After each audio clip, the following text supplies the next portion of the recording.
Hello and अस्सलाम वालेकुम। मैं हूं एजाज सैयद आसिफ बशीर चौधरी के हमरा प्रोग्राम टॉक शॉक के लिए। आज के टॉक शॉक में हम 3-4 अहम मौज़ूआत पर गुफ्तगू करेंगे। सबसे पहले हम बात करेंगे साबिक़ वज़ीर-ए-आज़म इमरान खान के बारे में। जेल में उनके ऊपर और उनकी अहलिया के ऊपर फ़र्द जुर्म आयद की गई है। उन्होंने जेल में कुछ ख़ास बातें भी की हैं, वो क्या बातें की हैं। दूसरे नंबर पर हम बात करेंगे 9 मई के मुकदमे की, जिसमें शेख रशीद को भी गिरफ्तार किया गया है। इस हवाले से एक बड़ी खबर भी आपको देंगे। तीसरे नंबर पर हम बात करेंगे अवामी नेशनल पार्टी के खिलाफ एक प्रोपेगेंडा किया जा रहा है और साथ ही साथ कुछ दिलचस्प मालूमात हैं आसिफ बशीर चौधरी के पास रावलपिंडी के हल्के की। और एक मुख्तसर सी बात करेंगे हम FBR में रीस्ट्रक्चरिंग मुतारफ़ करवा रही है हुकूमत, उसके अंदर क्या चीज़ है, या मुख्तसर सी हमारी ये बात होगी। तो बातचीत का आगाज़ करते हैं। आप खरीद से हैं? ठीक है, शुक्र है अल्लाह का। चौधरी साहब, मामला ये है कि आपको पता है कि इमरान खान साहब आज वो इद्दत की जो वायलेशन है उसके ऊपर आज उनके ऊपर फ़र्द जुर्म आयद कर दी गई है जी, इद्दत के दौरान निकाह वाला जो इद्दत के दौरान। अच्छा, वैसे अब टेक्निकल बात आसिफ एक और भी है कि जो खावर मानिका के जो मुलाजिम है लतीफ़, उन्होंने जो बयान दिया है ना, अब ये इद्दत वाला मामला ख़त्म हो चुका है। जो इद्दत है ना, ये बात उनके ऊपर जो इल्ज़ाम है ये ख़त्म हो चुका है, क्योंकि ये बात उन्होंने साबित कर दी हुई है कि ये जो इद्दत है ये पहले वर्बली खावर मानिका साहब ने भी इस बात पर एतराफ़ किया हुआ है कि उन्होंने पहले वर्बली वो दी थी, तलाक दी थी और उसके ऊपर वो सेपरेट हो गई, और फिर बाद में उन्होंने नवंबर के महीने में रिटन जो डाइवोर्स दी। तो जो अब मामला ना, अब वो अडल्ट्री का मामला आ गया है, जो उनके मुलाजम ने बयान दिया हुआ है कि यानी कि शादी के बगैर ताल्लुकात के हवाले से ये इल्ज़ाम है। और ये बड़ा बड़ा बेहुदा इल्ज़ाम है, फ्रैंकली स्पीकिंग, और बड़ा गैर माकूल, नामाकूल बयान है। लेकिन इसके ऊपर आज फ़र्द जुर्म आयद कर दी गई है। अच्छा, अब इसमें टेक्निकल बात भी बताता हूँ और फिर मैं आपको बताता हूँ कि वहाँ पर क्या हुआ। टेक्निकल बात ये है कि ये इमरान खान साहब को गंदा करने के लिए बयान तो बड़ा ज़बरदस्त है जो उनके मुलाजिम ने दिया, लेकिन ये साबित नहीं हो सकता। हमारा जो हदूद के लॉज हैं उसके तहत कोई भी बंदा जो इस तरह का इल्ज़ाम लगाएगा, कम अज़ कम उसके लिए 2 गवाह होने चाहिए। नहीं, उसमें 4 गवाहान हैं। वो पहले थे, बाद में अमेंडमेंट आ गई जी, और लेकिन जो हमारे हदूद के जो लॉज हैं ना, उसमें 4 गवाहान का जिक्र है, और फिर उनका भी मेयार जो है ना वो तकवा का और वो सारा बड़ा। आसिफ 2006 में अमेंडमेंट इसके ऊपर आई थी, 2 गवाह रह गए हैं कि जो 2 गवाह हों और उनके लिए भी शराइत है। अच्छा, अब यहाँ पर लतीफ़ साहब एक ही गवाह हैं। अब इनके वकला ने पहले पिछली पेशी के ऊपर जो है ये इस पे मांग ली थी कि हमें एक्विट किया जाए, यानी कि हमें बाइज़्ज़त बरी करार दिया जाए। हालांकि कज़फ़ आयद होती है अगर आप झूठा इल्ज़ाम लगाए ना किसी के ऊपर, क्योंकि ये तो साबित नहीं हो सकता ना, ये झूठा इल्ज़ाम ही बज़ाहिर बनता है। अच्छा, आज क्या हुआ है? आज हमारे शबीर डार हैं, जियो के बड़े अच्छे रिपोर्टर हैं, वो थे अडयाला जेल में इस केस में। तो अडयाला जेल में उन्होंने बताया कि फ़र्द जुर्म कुदरतुल्लाह साहब जो जज हैं, सिविल जज हैं, उन्होंने फ़र्द जुर्म पढ़ के सुनाई। ज़ाहिर है खान साहब ने इस पे इनकार किया। बुशरा बीबी पहले मौजूद थी, फिर वो अदालत से चली गई। ज़ाहिर है ये बड़ी एक तकलीफ़ दे बात है ना। तो जज साहब ने सुनाया कि इसका भी बड़ा प्रोग्राम बनाया। फिर वहाँ पे रिपोर्टर्स से इमरान खान साहब की बात भी हुई है। अच्छा, जो बात हुई है वो बड़ी दिलचस्प है। एक बात तो ये है कि खान साहब ने कहा है कि वो उनके पास एक प्लान C भी है। बल्ले का निशान नहीं मिला ना उनको। एक तो उन्होंने कहा कि जी ये चीफ जस्टिस साहब जो है ना, इन्होंने बड़ी ज़्यादती की है और वो नफ़रत में है और गुस्से में है और या बुग़्ज़ में, ये लफ्ज़ इस्तेमाल किए उन्होंने। फिर उन्होंने पता क्या कहा? उन्होंने कहा जी हमारा प्लान A तो ये था कि हमें बल्ला मिल जाए, प्लान B ये था कि बल्लेबाज मिल जाए, प्लान C भी है एक। फिर रिपोर्टर्स ने पूछा जी प्लान C क्या है? उन्होंने कहा जी प्लान C जो है ना वो हम इलेक्शन के दिन ही बताएंगे। अच्छा, प्लान C उन्होंने खुफिया प्लान C रख लिया, और वो खुफिया नहीं है बेसिकली, मैं आपको बता देता हूँ, वो बेसिकली सोशल मीडिया है, basically WhatsApp groups, telephone, Twitter, Facebook, जिसके बारे में मेरा मानना ये है कि ये शायद उस दिन उससे 1-2 दिन पहले बंद कर दिए जाएंगे। ठीक है। अच्छा एजाज, एक come back to the case, उसमें एक बड़ी ज़बरदस्त जो जवाब दावा दाखिल किया है वो बुशरा बीबी साहिबा की तरफ से हुआ है। ठीक है। उसमें उन्होंने सुप्रीम कोर्ट ऑफ पाकिस्तान की 3 जजमेंट्स लगाई, ठीक, जिसमें ये करार दिया गया है कि जो इद्दत की को डिफ़ाइन किया है हमारी सुपीरियर जुडिशरी ने, वो 39 डेज़ की। ठीक, तो 39 डेज़ उसकी रूह से उन्होंने कहा कि जो खावर मानिका साहब का इल्ज़ाम है उसके तहत भी मैं 48 दिन मेरे गुजर चुके थे। ठीक, ठीक है। फिर दूसरी जजमेंट उन्होंने ये भी लगाई कि अगर दौरान इद्दत कोई खातून निकाह करती है तो जो ही इद्दत ख़त्म होगी वो निकाह जो है वैलिड हो जाएगा, यानी निकाह टूटेगा नहीं, वैलिड रहेगा, लेकिन इद्दत का पीरियड ख़त्म होने के बाद वैलिड हो जाएगा। तो ये भी उन्होंने सुप्रीम कोर्ट ऑफ पाकिस्तान की जजमेंट लगाई है इसके अंदर, और बड़ी मेहनत से उनके वकील ने केस तैयार किया। और आज जो आप बात कर रहे हैं कि बुशरा बीबी वहाँ से चली गई, तो ज़ाहिर है इन केसेस में इसमें से कुछ निकले या ना निकले, इसमें कीचड़ इतना उछलता है कि वो जो है ना उससे ताफुन बड़ा फैलता है। जी हाँ।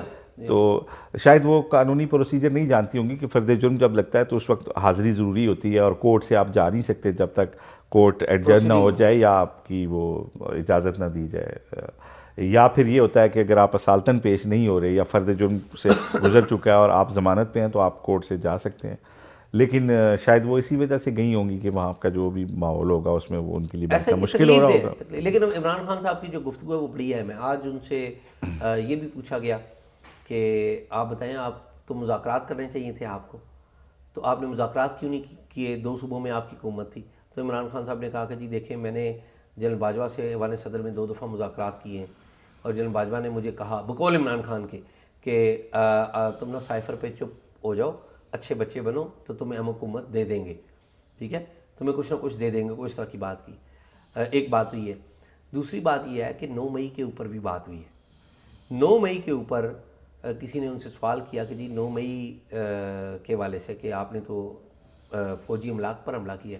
उन्होंने कहा जी अमेरिका में भी जो कैपिटल हिल पर हमला हुआ था वो CCTV फुटेज देख के किया गया था, यहाँ पर तो CCTV फुटेज चोरी हो गई है। खान साहब कह रहे हैं, अब कहते हैं कि हम किसके पास जाएं?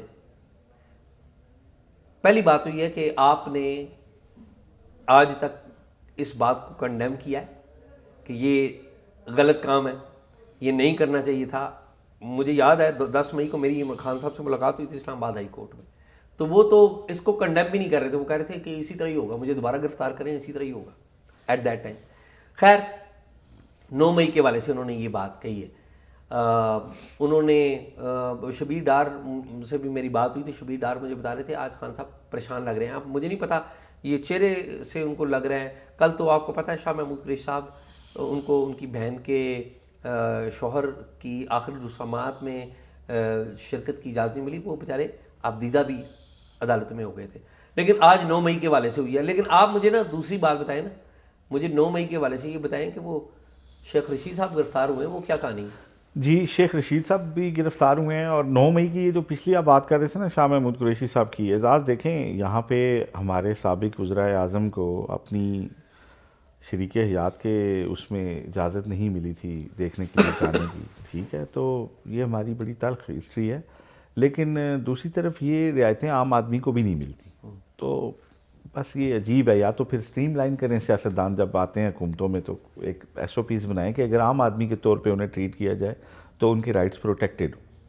खैर, जो दूसरा आप सवाल पूछे थे वो बड़ा अहम है कि आज शेख रशीद अहमद जो है पिंडी में, वो अदालत से गिरफ़्तार कर लिए गए 9 मई के ये केस में। उनके ऊपर जो केसेस थे उनमें बहुत सारों में उनकी ज़मानत थी, लेकिन एक केस में उन्हें जो है ना न्यू टाउन का वो मुकदमा था उसमें अरेस्ट किया गया। लेकिन इंटरेस्टिंगली उन्हें थाना कैंट ले जाया गया है मेरी इत्तला के मुताबिक।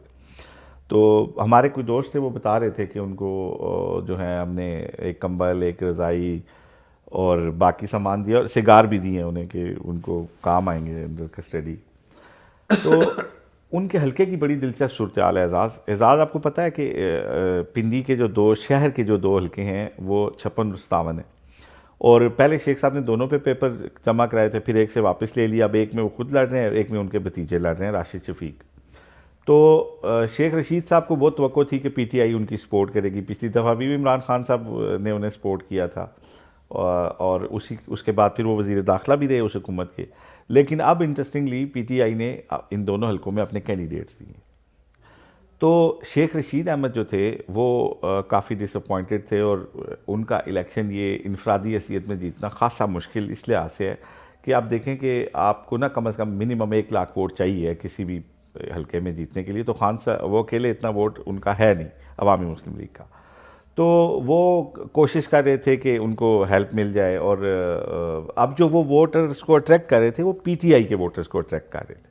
ठीक है। तो आज जो उनकी गिरफ्तारी है ये इसने बड़े सवाल उठा दिए हैं कि क्या उस हल्के के अंदर जो 56 हल्का है जिसके अंदर हनीफ अब्बासी के साथ उनका मुकाबला, तो हनीफ अब्बासी के मुकाबले में पीटीआई ने वहाँ से शहरयार रियाज जो हैं उनको टिकट दिया हुआ है, और उनके नीचे जो 2 MNA जो MPAs हैं पीटीआई के, वो राशिद हफीज़ और इजाज़ी खान हैं, इजाज़ खान जाजी हैं। इजाज़ जाजी और राशिद हफीज़ जो हैं वो रुपोश हैं, और शेख राशिद शफीक जो हैं वो उन्होंने शेख राशिद शफीक कह रहा हूँ, जो हफीज़ हैं राशिद हफीज़, उन्होंने तो दाढ़ी भी बढ़ा ली है और व्हाट्सएप की यूके की एक सिम इस्तेमाल कर रहे हैं। वो 9 मई के मुकदमात में उनकी गिरफ्तारी, उनकी ज़मानतें होना बाकी हैं। इसी तरह इजाज़ खान जाजी भी रुपोश हैं। तो शहरयार रियाज के नीचे जो 2 MP हैं वो उस तरीके से पब्लिक में नहीं आ सकते अपनी कंपेन करने के लिए। और तवक्को ये की जा रही थी, जो सियासी पंडित जिनसे हमारी बात हो रही थी वो कह रहे थे कि प्रो पीटीआई वोट जब डिवाइड होगा, जब शेख रशीद भी लेंगे और शहरयार रियाज भी लेंगे, तो इसमें हनीफ अब्बासी के लिए इलेक्शन आसान हो जाएगा। लेकिन आज जब शेख साहब की गिरफ्तारी हुई है तो उससे उन तज्जियात को हवा मिल रही है कि शायद हनीफ अब्बासी, जिनका एक इस्टेब्लिशमेंट के हवाले से एक ख़ास बैकग्राउंड रहा है, तो शायद वो इस हल्के से जीत ना पाए। एक बड़ा दिलचस्प बात एजाज़ और भी है कि यहाँ पे जो है ना शहरयार रियाज के नीचे जो पीटीआई के 2 MPA भी हैं उनके, इजाज़ खान जाजी और राशिद हफीज़, इन तीनों का निशान मीनार है। तीनों का निशान भी मीनार है। कौमी असम्बली के और पीटीआई के 2 जो पीटीआई के कैंडिडेट हैं यहाँ NA 56 में, जो नीचे 2 PPs भी हैं, इन तीनों पे निशान जो है मीनार है। और ये बड़ा एक इंटरेस्टिंग फैक्ट है कि पीटीआई के तीनों बंदों का सेम निशान है। तो बाज़ लोग कहते हैं कि ये भी बाय डिज़ाइन है। अब जो शेख रशीद अहमद की गिरफ्तारी, अब देखें कि इलेक्शन में आज जो है, आप देख लें कि आप तकरीबन 20-22 दिन रह गए हैं, 3 हफ्ते रह गए हैं, और 3 हफ्ते आखिरी दिनों में आपको पता है वो 1-2 दिन पहले बंद भी हो जाती है इलेक्शन कंपेन भी, आप नहीं वो कर सकते। तो अब इस मौके पे शेख रशीद अहमद की गिरफ्तारी, और फिर अब जब तक उनकी बेल होती है वो मोस्ट ऑफ द टाइम वो लूज़ कर चुके होंगे। तो गुमान यही किया जा रहा है कि शायद पीटीआई के उस वोटर को जिसको उन्होंने अट्रैक्ट करना था कि उन्हें वोट डाले, क्योंकि उन्होंने बहुत ज़बरदस्त किस्म का 2 दिन पहले जो अपनी कंपेन लॉन्च की थी और बड़ी दुनिया ने उसमें हिस्सा लिया था उनके साथ। वो जो है वो निकले थे बाहर, अपना जो है अंदरूनी शहर उन्होंने बड़ा ज़ोरदार तरीके से अपने पहले इलेक्शन ऑफिस का इफ्तिताह किया था। और दूसरी तरफ हनीफ अब्बासी ने भी बड़ा अच्छा अपने इलेक्शन ऑफिस का इफ्तिताह किया। तो शहरयार रियाज जो हैं उनकी कंपेन अभी जो है वो स्टार्ट नहीं हुई, लेकिन उनके लिए एक अच्छी खबर हल्के से ये है कि जो वोट उनका डिवाइड होना था शेख रशीद अहमद की गिरफ्तारी के बाद, अब शायद वो पेस ना बन सके कलम दुआत के ऊपर, और पीटीआई का वोट अगर डिवाइड नहीं होता तो उसका फ़ायदा अल्टीमेटली शहरयार रियाज को पहुंचेगा। इसी तरह दूसरा जो 7 वाला हल्का 57 है, उसमें भी जो है वो शेख राशिद शफीक की हिमायत नहीं की पीटीआई ने, हालांकि वो भी बहुत पुरुमीद थे। तो वहाँ पे भी जो है उन्होंने अपनी एक वर्कर को दिया है टिकट, और वहाँ पे उनके मद्दे मुकाबिल हैं दानियाल, बैरिस्टर दानियाल, और उनके साथ नीचे सज्जाद खान हैं और हाजी परवेज़ साहब हैं, जो इससे पहले MNA रहे थे और डिस्क्वालीफाई हो गए थे बाद में वो पेपर देने के मामले में। तो वहाँ पे वो जोड़ी भी जो है वो काफ़ी उनकी जो है अंडरस्टैंडिंग है। और इन हलकों में इस दफ़ा पीपल्स पार्टी भी बड़ी अच्छी कंपेन कर रही है, बहुत अच्छी कंपेन कर रही है, और तवक्को की जा रही है कि वो जो रिवायती वोट उठाते हैं वो शायद इस दफ़ा लेंगे।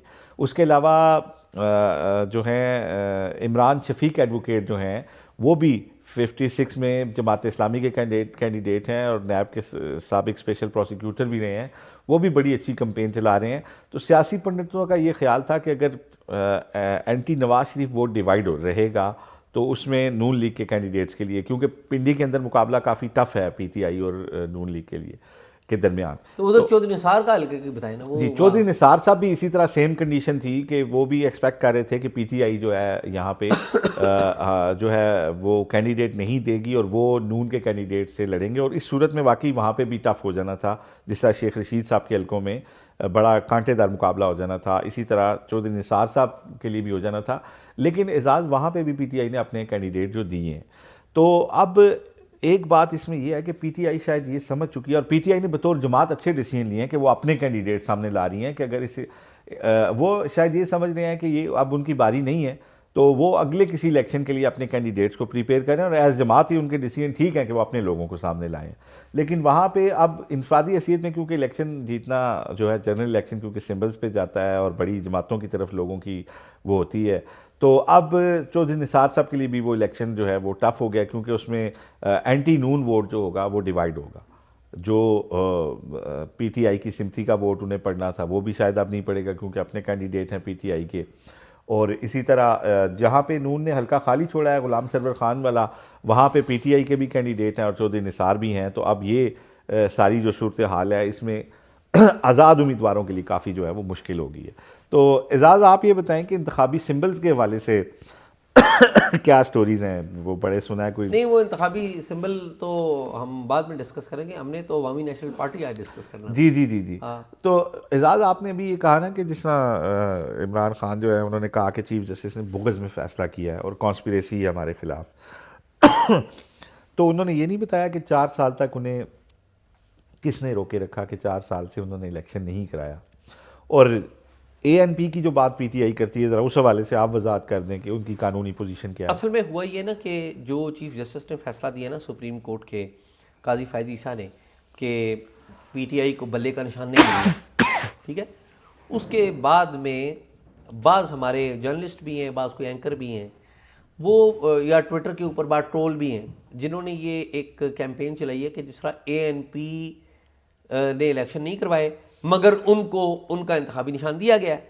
ये एक पूरी प्रोपेगेंडा कैंपेन चलाई गई है एएनपी की। अच्छा, अब एएनपी का प्रॉब्लम क्या है? एएनपी खैबर पख्तूनख्वा में है, फार्मर ट्राइबल एरियाज़, अब वो ज़रा मर्ज एरियाज़ बन गए, वहाँ पर है। तो मेन स्ट्रीम मीडिया में एएनपी के बारे में बात लोग कम करते हैं, हालांकि करना चाहिए। यानी कि एक जमात है जो पाकिस्तान की बड़ी अहम जमात है, बड़े अहम सूबे को रिप्रेजेंट करती है, आपका नेबरिंग सूबा है अफ़गानिस्तान के साथ, और बड़ी मौसर इसका पूरे एक माजी है। अब एएनपी असल हकीकत क्या है? ये तो प्रोपेगेंडा इन्होंने किया और एएनपी की बड़ी कुर्बानियाँ भी हैं। अब असल कहानी ये है कि एएनपी की अपने आइन के मुताबिक 4 से 5 साल लगते हैं उनके इलेक्शन के लिए, यानी कि वो इलेक्शन जब एक करवाते हैं तो उनकी 5 साल की तकरीबन मुद्दत होती है मैक्सिमम, ठीक है। और इलेक्शन कमीशन किसी भी जमात को 1 साल तक का मौका देता है कि आप एक, यानी कि अगर आप 4 साल में करवाने होते हैं और 1 साल की एक्सटेंशन 5 साल मैक्सिमम, मैंने कहा ना। अब 4 साल अगर आपकी मुद्दत पूरी होती है तो इलेक्शन कमीशन आपको 1 साल का मौका देता है। ये पीटीआई को मिला हुआ है 1 साल का मौका, 3 मौके दिए, ठीक है पीटीआई नहीं, लेकिन वो 1 साल का सारा प्रोसेस हो चुका है, जबकि एएनपी को मई तक का, एएनपी के पास अभी मई तक का मौका है। अगर वो मई में इंतखाबात नहीं करवाते तो उनका 1 साल पूरा हो जाएगा और फिर उसके बाद कोई इलेक्शन होगा तो उसमें उनके कैंडिडेट नहीं होंगे। अब देखें ये कितना बड़ा प्रोपेगेंडा है जो लोगों को, या हमारे पास जर्नलिस्ट हैं उनको पता ही नहीं है, क्योंकि ज़ाहिर है कोई इलेक्शन कमीशन जाता ही नहीं है, ना वो कवर करते हैं ना पढ़ते हैं, ठीक है। और आप एएनपी के खिलाफ एक पूरा प्रोपेगेंडा कैंपेन चला रहे हैं कि जी एएनपी ने कुछ जिस तरह के वो कोई ख़ास मंजूर नज़र जमात बन गई और आपकी, और ये फैक्ट ही गलत है। हालांकि मतलब ये एग्जॉस्ट कर चुकी है पीटीआई, वो साल अपना पूरा वो भी ले चुकी है, जो इनको मिलना था वो मिल चुका है, और 3 इनको दी। देखें, एक जो ये सिंबल वाला जो कंट्रोवर्सी है जिसके ऊपर पिछले कोई अब 3रा दिन बात हो रही है, इसमें ये बात कोई मानने पे तैयार नहीं है। पाकिस्तान तहरीक इंसाफ ये अपनी जिम्मेदारी क्यों नहीं लेती कि क्या वो इस काबिल भी नहीं है? 2017 के बाद आपका इलेक्शन नहीं हुआ, क्या आप एक इंट्रा पार्टी इलेक्शन कराने के काबिल भी नहीं है? अहलियत का आपकी ये आलम है, आप अदालतों से तो तवक्को रखते हैं कि आउट ऑफ द वे आपके लिए कोई हल निकाला जाए। आप खुद क्यों नहीं बताते कि आपने क्यों इलेक्शन नहीं कराया? अगर अकबर एस बाबर पेपर दाखिल करा देते तो क्या इमरान खान से जीत जाते? ठीक बात। क्या आपकी मतलब, मैं सलूट करता हूँ। और देखें अदालत में कितना गलत कंडक्ट किया गया है। अदालत के अंदर ये चार्ज वापस लिया पीटीआई के वकला ने, जो वो लगा रहे थे इलेक्शन कमीशन पे बदयांती का। जब वहाँ बात हुई उन्होंने कहा जी आपको उन्होंने 3 मौके दिए हैं, 1 साल की लिमिट पहले दी है, 2 मौके उसके बाद दिए हैं, 4 साल से वो आपको पीछे लगे हुए हैं कि इलेक्शन कराएं, और अब आके ये डिसीजन हुआ, तो बदयांती कहाँ से है? तो वहाँ पे पीटीआई ने विड्रॉ कर लिया अपना इलेक्शन कमीशन के जो बल्ला लेने का फैसला, इलेक्शन कमीशन का बुनियादी फैसला तो इलेक्शन कमीशन का, जिसे अपहेल्ड रखा सुप्रीम कोर्ट ने, तो उस पे बदयांती का चार्ज वापस ले लिया। लेकिन जब सुप्रीम कोर्ट से फैसला खिलाफ आया तो उस पर भी बदयांती का इल्जाम लगा दिया, और इमरान खान साहब आज खुद भी वो कह रहे हैं कि बदयांती की बुनियाद, लेकिन वो ये नहीं बता रहे कि उनके पार्ट पे ये बदयांती नहीं है कि उन्होंने कवायद की खिलाफ वर्जी की। और पीटीआई का आर्गूमेंट क्या है कि जी पीटीआई का आर्गूमेंट ये है कि जी बाकी जमातों के भी इसी तरह होते हैं। लेकिन क्या बाकी जमातों के अंदर से कोई शिकायत करता है? नहीं, मेरा ये बुनियादी बात है ना। पीटीआई अब इस को फ्रेम ऑफ माइंड से निकल आए कि वो चाहिए थी। नहीं, आपको जब एक एसएचओ कहता है ना कि अगर किसी को धमकी दे तो बंदा अपनी सारी चीज़ें ठीक करनी शुरू कर, आप कहते हैं जी हम बड़ा जी इनकलाब लेके आ रहे हैं, और आप एक तरफ तो 9 मई हो रहा है और आप कह रहे हैं जी कि हमारी इस्टेब्लिशमेंट से लड़ाई है, दूसरी तरफ आप इंट्रा पार्टी इलेक्शन कराने के काबिल नहीं। तो सबसे पहले आपको अपनी जिम्मेदारी लेनी चाहिए। अब ये नहीं करना चाहिए कि अपने गन का टोकरा दूसरों के सर पे रख दें। और आसिफ एक और बात है ना, इसमें कोई शक ही नहीं है कि बाकी जमातों के इंतखाबात नहीं होते बल्कि ताजपोशियाँ होती हैं, इसमें तो कोई शक ही नहीं है ना, ठीक है। लेकिन प्रॉब्लम है, उसमें प्रॉब्लम, फ़र्क क्या है? फ़र्क ये है कि जब नून लीग के इलेक्शन हुए या पीपल्स पार्टी के इलेक्शन हुए, क्या पीपल्स पार्टी या नून लीग का कोई बंदा गया और जाके उसने कंप्लेंट की? अच्छा, आज एक और भी ये प्रोपेगेंडा चल रहा था कि अकबर एस बाबर के बारे में ना, रऊफ़ हसन साहब पीटीआई के बड़े ज़िम्मेदार हैं, मरकज़ी सेक्रेटरी इत्तलात भी हैं, ठीक है, और ज़ाहिर अपनी पार्टी का वो लेके चल रहे हैं। उन्होंने एक गालमन ट्वीट की हुई है कि देखें जी हमने अकबर एस अहमद की जो है ना मेंबरशिप जो है वो मनसूख कर दी हुई है, ख़त्म हो चुकी हुई है या सस्पेंड कर दी हुई है, ये ट्विटर पे चल रहा था। अच्छा, अब वो ये नहीं बताते कि अकबर एस अहमद की जब इन्होंने मेंबरशिप को अकबर एस बाबर की जब इन्होंने मेंबरशिप को ख़त्म किया था तो वो उस वक्त तक इलेक्शन कमीशन में जा चुके थे और फिर वो हाई कोर्ट में गए, हाई कोर्ट से उन्होंने अपनी मेंबरशिप रिस्टोर करवाई थी, और रिस्टोर करवा के वो यहाँ पर आके इलेक्शन जो अपना केस जो है वो लड़ते रहे। तो ये बड़ा प्रॉब्लम है, ये बड़ा मसला है। मैं ये समझता हूँ कि पाकिस्तान तहरीक इंसाफ, ये इंटरेस्टिंग बात है कि हर जमात खुद इलेक्शन कमीशन को बताती है कि हमने इंट्रा पार्टी इलेक्शन कैसे कराना है। ऐसे बड़ी जमातों का आप जिक्र कर रहे हैं कि वहाँ भी फॉर्मेलिटी के तौर पे इलेक्शन होता है, वहाँ पे नीचे जो होते हैं ना वो इलेक्शन होते हैं, जो उनकी सूबाई काउंसिल्स होती हैं वो फिर आके जो मरकज़ी की आदत है उसको अनअपोज या जैसे भी वो डिसाइड करते हैं, कन्वेंशन सेंटर में कोई कर लिया या वो एक होता है। लेकिन सबसे बड़ा पॉइंट वही है कि उसमें किसी बंदे का ऑब्जेक्शन नहीं होता रिकॉर्ड पे। अगर ऑब्जेक्शन रिकॉर्ड पे हो तो उसको इलेक्शन कमीशन टेक अप कर सकता है। यहाँ पे अकबर एस बाबर ने अगर चैलेंज किया हुआ था तो आप एक फेयर इंट्रा पार्टी इलेक्शन करा देते। क्या आप पाकिस्तान तहरीक इंसाफ को ये खौफ है कि इंट्रा पार्टी इलेक्शन में इमरान खान हार जाएंगे या बाकी अहदेदार हार जाएंगे जिनको इमरान खान कहेंगे? तो मेरा ये ख्याल है कि ये एक जो है अपने हिस्से की जिम्मेदारी पूरी नहीं की गई, और उसके बाद जो है ना वो दूसरों से तवक्को रखी गई कि डिस्क्रिशनरी पावर के तहत हमें रिलीफ, और वो क्यों नहीं दी। डिस्क्रिशनरी पावर के तहत रिलीफ के लिए भी आपका बैकग्राउंड देखा जाता है। अगर आप एक तरफ गालियाँ दे रहे हो या मुसलसल वायलेशन कर रहे हो तो डिस्क्रिशनरी पावर आपकी फेवर में नहीं इस्तेमाल हो सकती। वो ये देखा जाता है कि अगर आप लॉ अबाइडिंग हैं और आपसे अनफॉर्चुनेटली कोई 19-20 है तो उसमें वो एक्सरसाइज होता है। तो खैर ये तो अब इससे चीज़ें अब आगे जाएंगी, देखते हैं प्लान सी उनका जो है वो कितना कारगर होता है और कितना नहीं होता। लेकिन एजाज़ FBR के हवाले से आप कोई बताना चाह रहे थे आज? हाँ आसिफ, FBR आपको पता है पाकिस्तान की टैक्स कलेक्शन का सबसे बड़ी जो एजेंसी है वो federal board of revenue FBR है। और FBR में प्रॉब्लम्स भी हैं, ये नहीं है कि FBR कोई आइडियल इदारा है, लेकिन मौजूदा जो गवर्नमेंट है, इंटरिम गवर्नमेंट, शमशाद अख्तर साहब उसकी वज़ीर ख़जाना है और बड़ी अच्छी वज़ीर ख़जाना है, उनके बारे में तारीफ़ सुनते हैं। वो अब एक रिफॉर्म एजेंडा मुतारफ़ करवा रही हैं FBR के अंदर, और SIFC special investment facilitation council, उसमें जो FBR की जो रीस्ट्रक्चरिंग तंजीम नो का जो एजेंडा है वो पेश किया गया और उसको मंजूर भी कर लिया गया। और अब एक फॉर्मेलिटी रह गई है कि कैबिनेट शायद उसकी मंजूरी दे देगी। मामला क्या है? मामला ये है कि FBR के अंदर के जो ऑफिसर्स हैं वो इस जो रीस्ट्रक्चरिंग का फार्मूला है या प्रोग्राम है, इसको तस्लीम नहीं कर रहे, वो कह रहे हैं इसमें प्रॉब्लम है। और ये जो रीस्ट्रक्चरिंग की जा रही है, शायद SIFC को कुछ वेस्टेड इंटरेस्ट के लोगों ने इसको ब्रीफ किया है, उनके अपने मकासद हैं। और इसके ऊपर एक तो है ना FBR के वो अफसर्स हों जो को फ़ायदा उठा रहे हैं, टैक्स कलेक्शन में कोई पैसे बना रहे हैं। वहाँ पर FBR में बहुत सारे एक अफसर्स हैं, लेकिन एक खातून अफसर है जो मुझे पता चला है, वो उस खातून अफसर के बारे में बड़ी अच्छी लोग राय बताते हैं कि वो बड़ी अच्छी लाहौर में तैनात है। वो उनके बारे में कहा यह जाता है कि वो बड़ी लॉ अबाइडिंग या लॉ पर इम्प्लीमेंट करने वाली ऑफिसर है। उन्होंने भी उसकी, जिसे कहते हैं ना, पब्लिक में आके या सामने आके, मेरी इतलात के मुताबिक उन्होंने भी आके इस रीस्ट्रक्चरिंग की मुखालफत की। कहते ये हैं कि एक मीटिंग हो रही थी जिसमें वज़ीर ख़जाना साहिबा वो भी थी और ये ऑफिसर जो हैं ये खातून भी थी। तो इन्होंने हाथ उठाया और इन्होंने कहा कि जी आप बताएं कि ये क्यों आप रीस्ट्रक्चरिंग क्यों कर रही हैं। तो उन्होंने कहा कि जी इसलिए कर रही हैं कि ये करप्शन ख़त्म हो। तो इस खातून अफसर ने कहा कि ये हमें किसी ने रोका है कि हम करप्शन ना करें? क्या किसी ने हमारे हाथ पकड़ के कहा है कि आप करप्शन करें? करप्शन तो हमारे लोग करते हैं ना, ठीक है। प्रॉब्लम तो हम में, आप स्ट्रक्चर कोई और रीस्ट्रक्चरिंग कर लें तो क्या तब करप्शन नहीं होगी? तब भी करप्शन होगी, ठीक है। चोर तो रास्ते ढूंढ लेते हैं। बल्कि इस खातून ने वहाँ पर एक शेर भी पढ़ा। उन्होंने कहा कि हमें खबर है लुटेरों के हर ठिकाने की, हमें खबर है लुटेरों के हर ठिकाने की, शरीके जुर्म ना होते तो मुखबरी करते हैं।